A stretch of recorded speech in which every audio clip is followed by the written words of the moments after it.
My name is Piper Hale, 33 years old, an interior architect in San Francisco. That night, under the warm golden lights of an elegant charity gala, I was stopped by security, accused of stealing a necklace worth nearly $500,000. All eyes turned to me, and right in the middle of the crowd, Mallory, the best friend I once trusted like a sister, stood there, her gaze filled with pity, and something that looked a lot like satisfaction. What they didn't know was that 3 months earlier, I had discovered Mallory and my husband, Grant, playing a game far dirtier than the crime they were accusing me of. If it were you, what would you do when the person you love and the one you trust most join hands to destroy you? Leave a comment, hit like, and subscribe so I can tell you how I turn the tables. I was born in Sacramento in an ordinary family, not rich but warm enough that I never thought the word orphan would come knocking so soon. My parents died in a car accident when I had just turned 18. The day I got the call from the hospital, I was still holding the admission packet from the architecture school, dreaming about a future filled with blueprints and buildings bearing my name.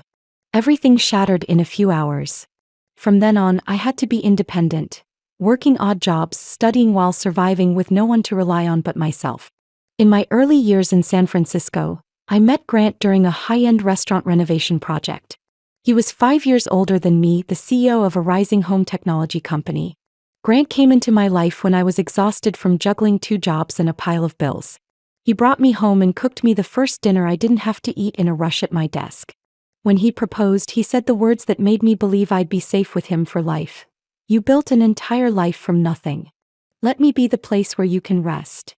A few years after the wedding, I met Mallory at a luxury interior design firm, where I was leading a project team. Mallory wasn't the easiest person to warm up to, sharp, articulate, always measuring every word, every move. But somehow we clicked. When a client canceled a contract at the last minute, Mallory stayed with me in the office until midnight, helping me pack up files and bringing hot food.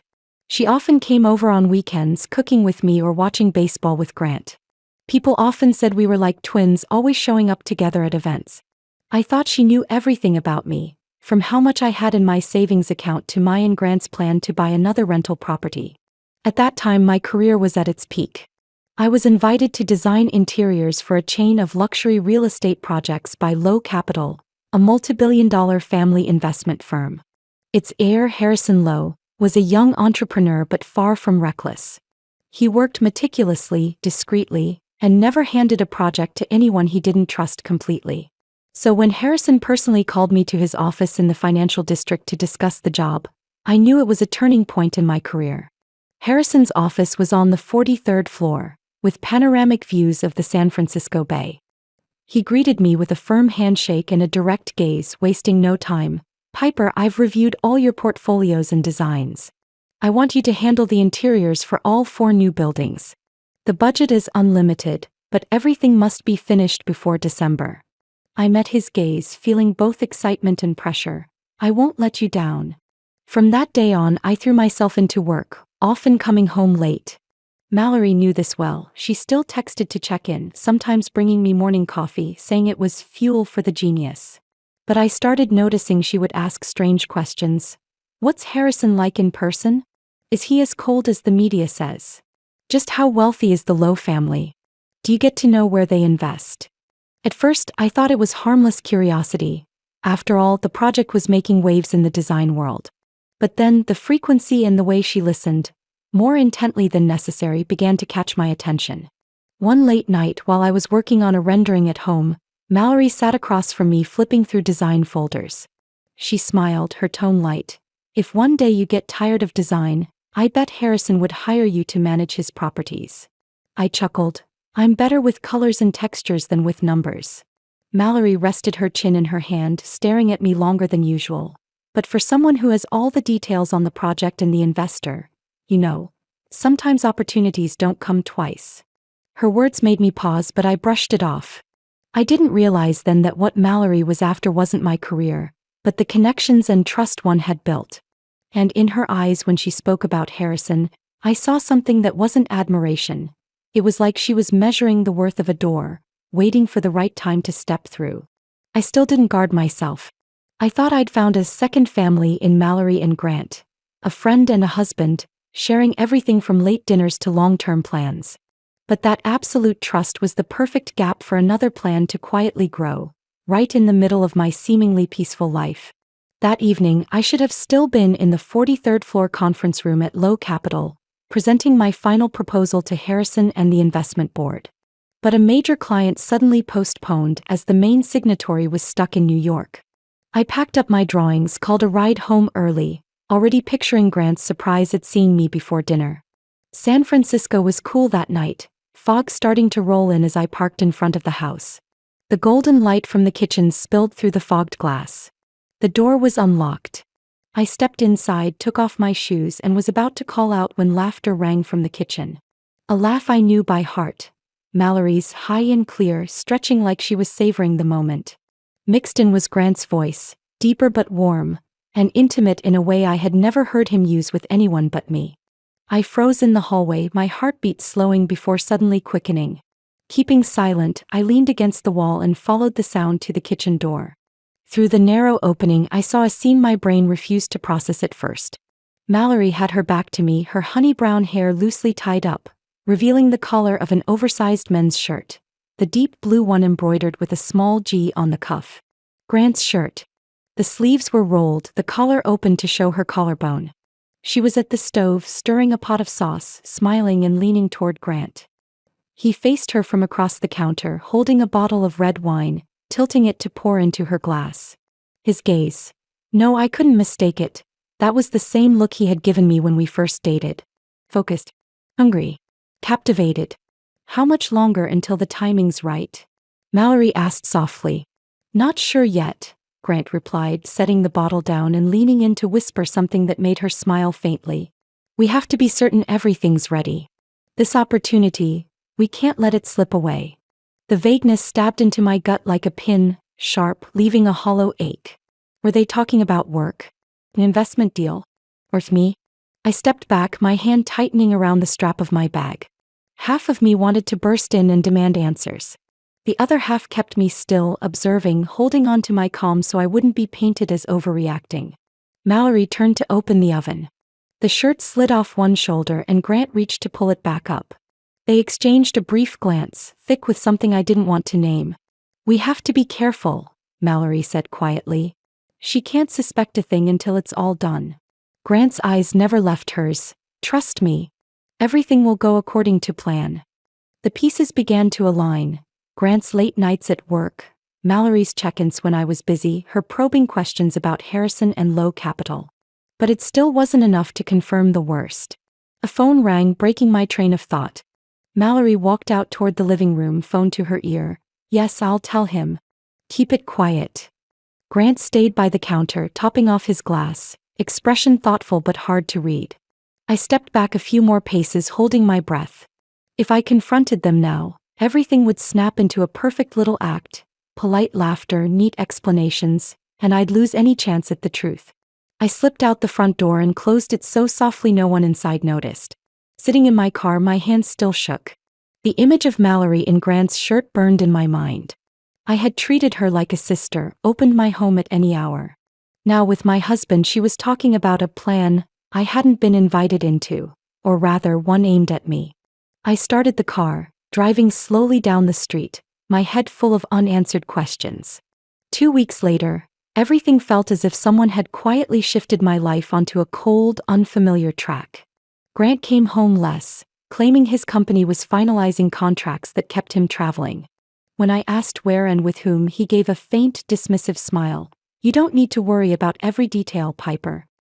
His voice carried a thin layer of ice, enough to keep me silent despite the questions piling up inside. Mallory stopped appearing at my side in public, always claiming to be busy or unwell, yet her messages kept arriving. Don't forget lunch. Go to bed early tonight. Call me anytime if you need something. Once those words would have felt warm. Now they felt like invisible threads wrapping around my wrist, gentle but binding. Then came the Henderson contract. It was worth hundreds of thousands of dollars, a project I had pursued for 3 months and was certain to sign that week. But on the day I sent the final design file, the client called, displeased. Piper, we don't understand why we received a file with so many basic errors. Some items don't even match the site survey. All my important files were stored on the company server with two-factor security. When I checked, I found the file had been replaced with an older, unedited version. 2 days earlier, Mallory had borrowed my laptop to look at some new design samples. I hadn't thought twice about it. I explained to the client it was a technical mix-up, but they had already heard a rumor that my company was in financial trouble and I was scrambling for contracts to survive. Henderson used wanting a more stable partner as their reason to cut ties. I didn't know where that rumor started. In design, reputation is everything, and rumors never return to their original form once released. Calls from potential clients slowed.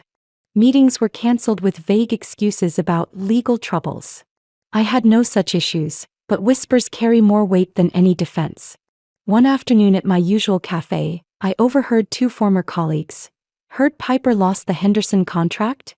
Yeah, and I heard she's behind on payroll for her staff. Well, that's it then. If Henderson pulled out, no one else will work with her. That night, I came home to find Mallory at the dining table swirling wine. I heard about Henderson, she said with mild regret. Piper, are you having financial trouble? Who told you that? She shrugged, a small smile on her lips. News travels fast in this industry. I want to help if you need to borrow a little for now. It sounded generous, but there was a cold edge under the offer. As for Grant, each time he came home he seemed tired and irritable. Maybe you should focus on smaller projects. Your work seems to be slipping. Why not take a break for a while? They sounded like advice, but each word chipped at my confidence. I began to feel isolated. People who once stood beside me now looked at me with suspicion. My best friend avoided me in public but cared when it suited her. My husband treated me like a burden. Deep down, I knew none of this was random. The pieces were being arranged with intent and I was being pushed off the board. One morning, as I worked on one of the few contracts I still had, my phone rang. Harrison Lowe's name appeared. He rarely called directly. Piper, can you come to my office at noon? There's something we need to discuss in person. I drove to Lowe Capital, telling myself it was probably a project update. But when I stepped into the 43rd floor office, I knew it was different. Harrison wasn't behind his desk. He stood by the window holding a silver USB drive. He gestured for me to sit, then placed the USB on the walnut desk. Before I say anything, I want you to hear this. He opened his laptop, plugged it in, and the screen showed the building's security software interface. With building security's authorization, our system had been recording in common area conference rooms. A voice played word for word. Mallory, if you want to get her off the project, you have to create a legitimate reason. Once Harrison loses trust in her, she'll leave on her own. Unknown male voice. And your position will be filled immediately. But be careful. Piper's not the type to be fooled without concrete proof. Mallory chuckled. Proof? I've had that ready for a while. This wasn't Grant. His voice would come later in a different recording. The man sounded older, raspier, with a hint of a southern accent, and carried the tone of someone with influence in real estate. Harrison paused the recording. Our security system captured this last week. Mallory introduced herself as your trusted advisor, but she's trying to take your place in this project. What do you think they've done? I don't guess. But I think you've felt it yourself. You're in a very dirty game. If you want to fight back, I can give you the tools. There was no pity in his gray eyes, only the frankness of someone who'd seen too many power plays. What kind of tools? I asked. Information. My system records more than you'd expect. I also have contacts who know about Mallory and her partner. But I won't do it for you. I'll hand you the keys. Whether you open the door is up to you. Why help me? He shrugged. Because I hate people who sabotage others' work for personal gain. And because I believe in you. If you leave this project because of their scheming, I'll lose the only person who can deliver it at the right standard. I left Lowe Capital with the USB in my bag and a clear decision. I wouldn't confront them yet. I needed to know exactly what Mallory was planning and who that man was. If this was part of something bigger, confronting them now would only make me reactive, not in control. That evening, Mallory called, her voice sweet. Piper, I heard you were busy today. I was thinking of bringing some pastries over tomorrow morning. Have breakfast together. I kept my tone casual. Sure, tomorrow. I'll make the coffee. I didn't want her to know that even as we were speaking, I was plugging the USB into my home computer. backing up Harrison's recording in 3 different locations, and sending a copy to my private attorney, the one Grant didn't know I still kept in contact with. The next day, I sat across from Mallory at the dining table, watching her bite into a homemade waffle while talking about how everyone in the industry is buzzing about the rumor Henderson dropped me. I nodded along, letting her speak, while studying every small shift in her expression. Her eyes sparkled a little more than usual when she mentioned Harrison, and her hand instinctively smoothed her hair whenever I talked about the low-capital project's progress. Inside, the knot tightened. Harrison was right. Mallory was calculating. Grant began to change one Thursday evening, when I came home from the worksite still covered in traces of sawdust and paint fumes. He stood in the kitchen holding a bottle of red wine we used to open only for anniversaries, and smiled at me as if the past 2 weeks of coldness had never happened. "I think we should spend more time together. How about a weekend in Napa or Carmel?" His voice was soft, almost a whisper. I looked up and forced a smile. "Sounds nice. I could use a little break." Outwardly, I let myself be swept into the sudden sweetness. Inside, I knew that when someone suddenly became perfect, it was usually because they were preparing to do something far from perfect. Less than 2 days later, Mallory appeared like a parallel version of Grant. She called me on Saturday noon, her voice bright. "Piper, let's have dinner tonight. I booked your favorite spot. Think of it as making up for the busy weeks." I gave a small smile and lowered my voice. "It's been a while since we've had dinner together." Both Grant and Mallory had suddenly returned, gentle and attentive, as if they'd read the script titled, "Win Back Trust." For most people it might have been a sign of remorse. But to me it looked like 2 wolves realizing their prey had grown wary, and they needed to soothe it into staying still a little longer. I played my part flawlessly. I agreed to every invitation, laughed at every joke, and made sure to drop a few new developments in my work so they'd believe I was slowly distancing myself from Harrison and low capital. But in reality, after every meeting, I drove straight to Harrison's office or called the investigation team I had hired. That team was Harrison's own recommendation. "Trust me, they're more discreet than anyone," he said, handing me a business card with no company name, only a phone number and the words "for discreet matters only." I contacted them that very night. They began by tracking Grant and Mallory's financial transactions. Every expense, transfer, and new credit account was recorded. I remembered our first meeting at a small cafe in North Beach, when an investigator named Cole slid a thin envelope across the table. Inside was a printout from the bank. "He opened a joint account with someone using the initials M.L. less than a month ago," Cole said, his eyes steady on me. I knew instantly who M.L. was. "What are they using it for?" I asked. Cole shrugged. "Not clear yet. But the deposits are large, split into smaller amounts. This is the kind of pattern used to avoid triggering alerts." I held the papers, feeling like a stone had lodged in my chest. The opportunities, and right timing, I'd overheard in the kitchen suddenly had a tangible shape. That night Grant came home late. I was in the living room, the warm yellow light glowing over the wineglass in front of me. He leaned down to kiss my forehead lightly. "Sorry, the meeting ran longer than expected. Have you eaten?" I smiled, hiding my anger the way you hide a deep cut. "I waited for you." Dinner went as usual, but I noticed he checked his phone more often. Each time the screen lit up, he tilted his wrist so I couldn't see. I pretended to be focused on serving more food, letting him think I wasn't paying attention. The next day, Mallory took me to lunch at an Italian restaurant. While we were waiting for the food, she leaned in, placing her hand on mine. "Piper, I just want to make sure you're okay. You've lost weight lately." I looked straight into her eyes, searching for a trace of sincerity. But all I saw was calculation hiding beneath a thin shell of concern. "I'm fine. You know me. Just need a little rest and I'll be back to normal." In my mind, the plan was becoming clearer. I would let them believe everything was going their way. I'd agree to the Napa weekend, smile and chat with Mallory as though I suspected nothing. And meanwhile, Cole and his team would dig deeper into what Grant and Mallory were doing, not with money but with their communications, schedules, and any move that revealed their true plan. Every night I sent updates to Harrison. He never showed curiosity about my personal life beyond what was necessary, but I noticed something different in his eyes each time I mentioned progress in the investigation. Not pity, recognition. In the middle of that web of pretense, I learned how to stay perfectly calm. To sit across from someone who had betrayed me, hear them speak sweet words and still smile as if I believed everyone. It wasn't forgiveness. It was letting them step willingly into the trap Harrison and I were quietly setting. The Fairmont Hotel lobby that night was lit bright with crystal chandeliers, filled with the scent of expensive perfume and the clink of glasses blending with the soft hum of jazz. Low Capital's annual charity gala brought together nearly the entire finance, real estate, and art circles of San Francisco.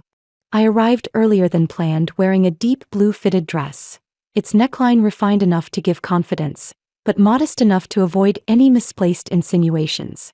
Mallory had texted me 2 days earlier, "You have to let me come with you.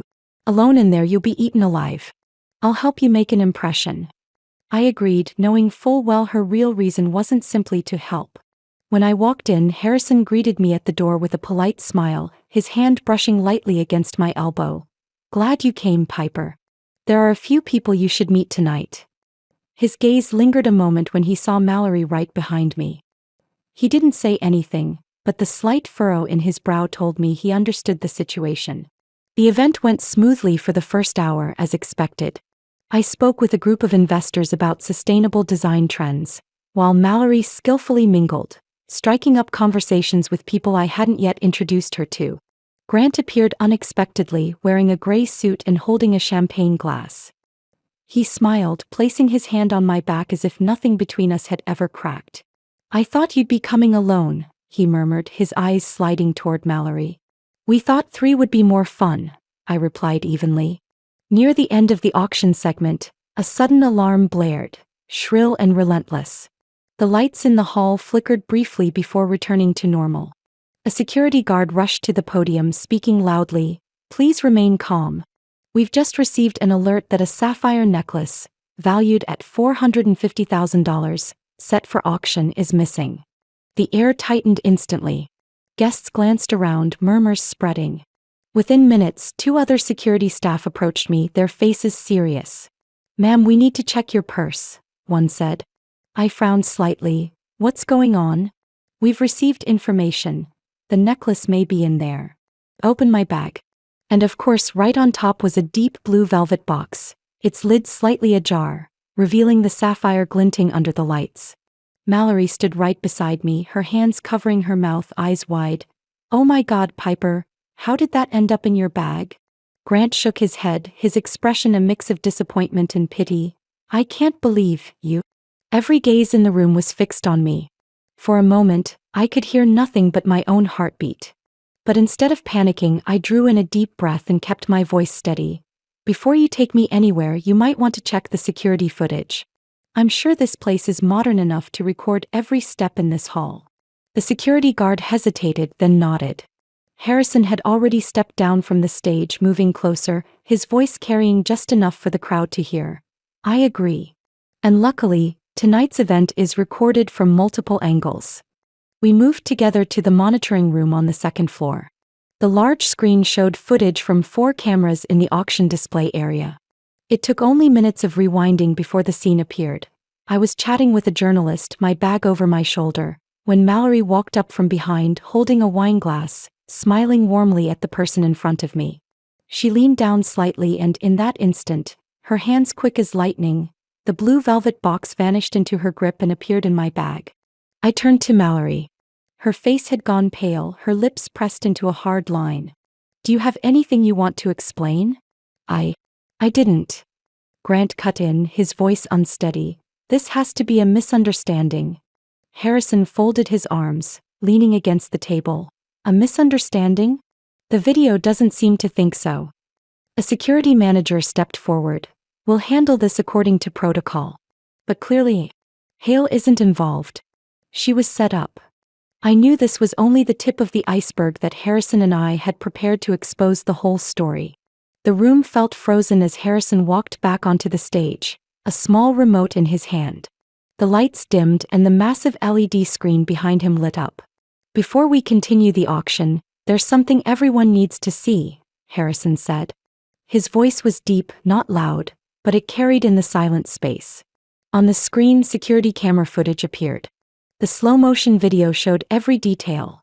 I was chatting with a journalist, my purse resting lightly on my shoulder. Mallory came up from behind holding a wine glass.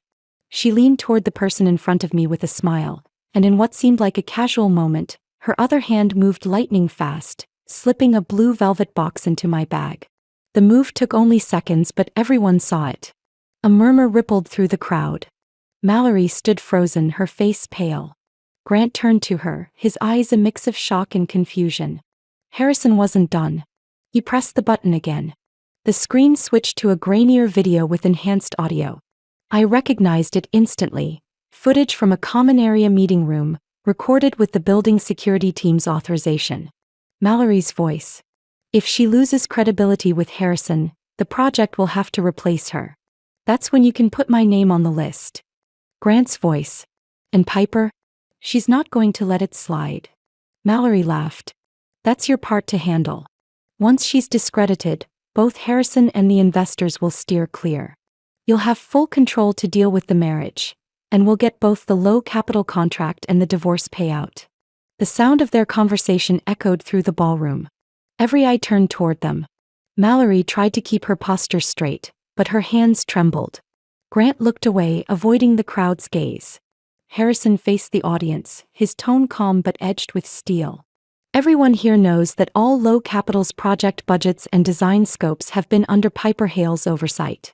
Some thought removing her would create an opening for themselves. They were wrong, and they forgot that, to me, trust matters more than any contract. Some guests shook their heads. Others set their glasses down, unwilling to stand near Grant or Mallory. Mallory stepped forward, her voice shaking. Everyone, it's not what it looks like. Piper, you know me. I cut her off. The only thing I know is you came into my home, into my life, and thought you could take everything, from my work and reputation to the man I once called my husband. But you forgot one thing, Mallory. I've never played a game without knowing the rules first. Grant stepped toward me, reaching for my hand. Piper, I can explain. I stepped back. You can explain to my lawyer. Here, you should start thinking about what you'll say when people ask about that recording. Harrison signaled the security staff. 2 guards moved forward, escorting Mallory and Grant out of the hall. They weren't in cuffs, it was still a charity gala, but the way the crowd parted for them was a public sentence without a gavel. Once they were gone, Harrison turned to me. Do you want to continue the event? Of course. We still have work to do. Soft music returned, conversations slowly picked back up, but I knew every eye was still on me, not with suspicion but with respect and curiosity. In that moment, I realized I had taken back not only my name but the right to tell my own story. The divorce with Grant moved faster than I expected. My lawyer, armed with all the footage, recordings, and financial records from the investigation, painted a clear picture. Grant hadn't only cheated, he had conspired to destroy my reputation and take my assets. At the final hearing, Grant sat across from me, avoiding my gaze. When the judge read the ruling, the plaintiff retains all marital assets. The defendant will receive no settlement or division. His shoulders slumped. Not a word of defense. As for Mallory, Harrison's attorney helped me file a suit for defamation and attempted asset theft. She lost her job within a week of the gala, after her company received copies of the video and audio. No partner wanted to work with her. Industry news mentioned it quietly, but enough for her name to vanish from major projects. I heard she sold her marina apartment and moved in with her sister in the suburbs. Harrison was different. One afternoon he called me to his office and placed a folder in front of me, the cover embossed with, Creative Director, Low Capital Properties. Piper, I'm not offering this to make up for what happened, he said firmly. I'm offering because you've proven yourself. And I believe no one can take this property chain further than you. I looked at the contract, then back at him. I'll take it, with one condition. What condition? He raised an eyebrow. I want to launch an affordable housing project for single-parent families.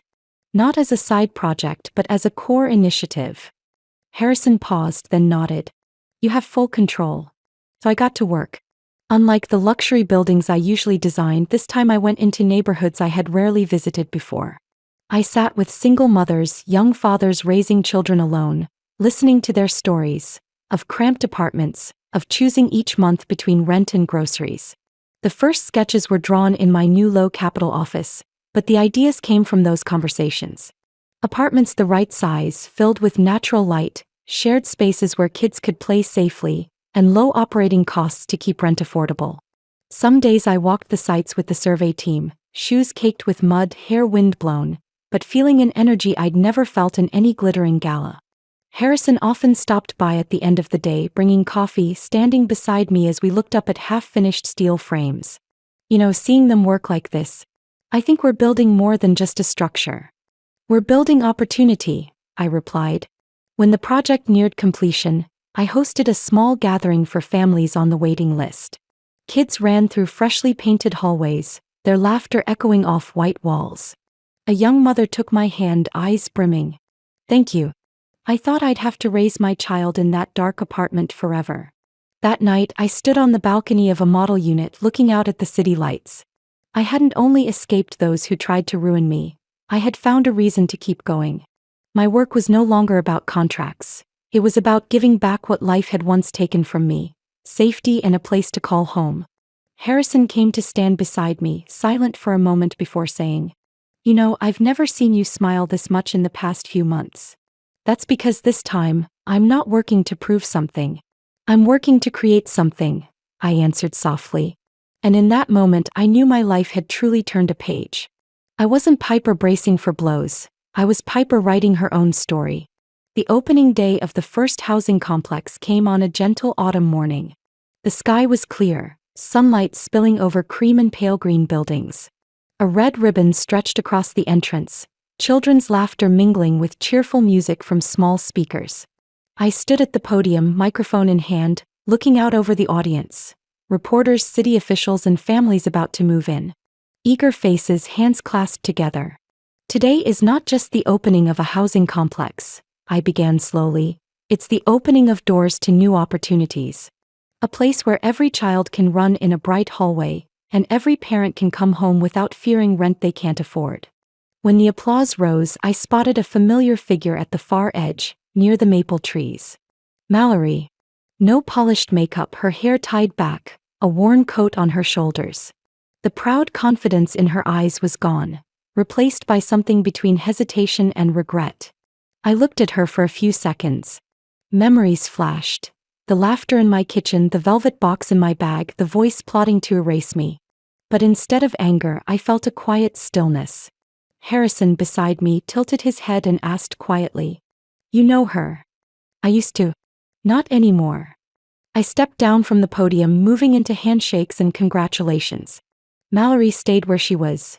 No approach, no calling my name. Maybe she knew there was nothing left to say.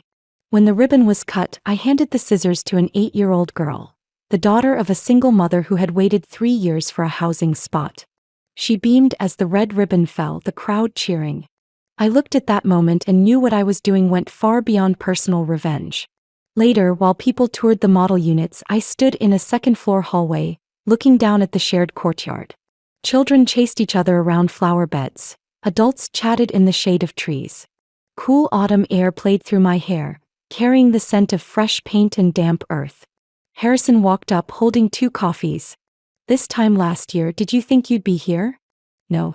Back then, I thought I was about to lose everything." He handed me the coffee, smiling. "Maybe you did lose something. But you found more." I glanced down at the courtyard one more time. Mallory was gone. No goodbye, no sign she'd ever been there, just a brief shadow. I couldn't help but smile. In my mind, one sentence rang clear. Mallory once wanted to erase me from my own life. In the end, she only helped me find a better version of myself.